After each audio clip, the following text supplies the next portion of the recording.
你夜晚返到屋企，見到隻狗望住牆角唔喐，耳仔豎起，仲突然對住空氣吠，你心入邊就會浮起一個問題：佢見到佢，狗狗係咪真係見到鬼？係咪佢哋天生有陰陽眼？首先要答呢個問題咧，我哋要理解兩嘢嘅。狗狗嘅感官咧，比人類靈敏得多，特別係視覺、聽覺同嗅覺，遠遠超出人類水平。但係呢啲靈敏感知唔等於佢見到靈體，更多時候其實係冇捕捉到人類冇察覺嘅刺激。狗狗嘅視覺對暗位特別敏感，咁喺眼入邊有多啲視光細胞，可以喺光線好弱嘅情況下都睇到物體移動。咁另外，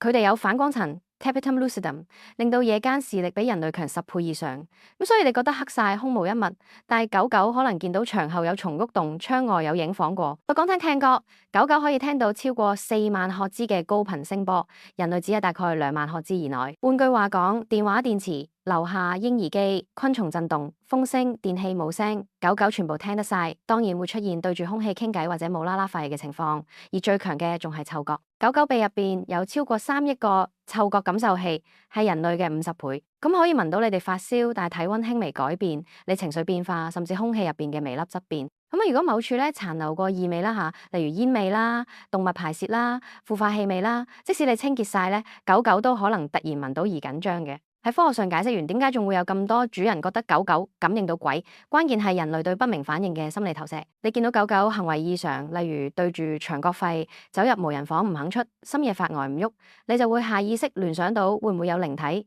加上文化上成日講動物見得到我哋見唔到嘅世界，自然容易帶入咗靈異解釋。但喺行為學上咧，大部分咧詭異反應咧都有科學解釋嘅。例如咧，狗狗對某個聲音、氣味咧產生驚恐反應，佢覺得某個位置曾經帶嚟過不安，例如曾經跌倒俾人鬧過。夜晚嘅時候，佢本能咁處於警覺模式，會對任何細微聲響作出反應啊，又或者主人緊張啊、情緒低落，狗狗本身就會出現連動反應，望住你走嚟走去、裸身低好，並唔係因為佢見到咩，而係佢察覺你狀態唔尋常。有研究發現，狗狗對人類情緒變化嘅察覺，比起同類仲要精細，因為佢進化咗成為人類社會一份子，所以會超反應。你驚，佢就更驚。你懷疑有鬼，咁可能就配合你更驚嘅。不過唔否認，亦都有唔少案例，狗狗長期對某一角落警覺，拒絕入屋，見到陌生地方持續發呆，的確令人困惑。有動物行為學家建議，如果狗狗長期重複某啲不尋常行為，除咗考慮靈異問題，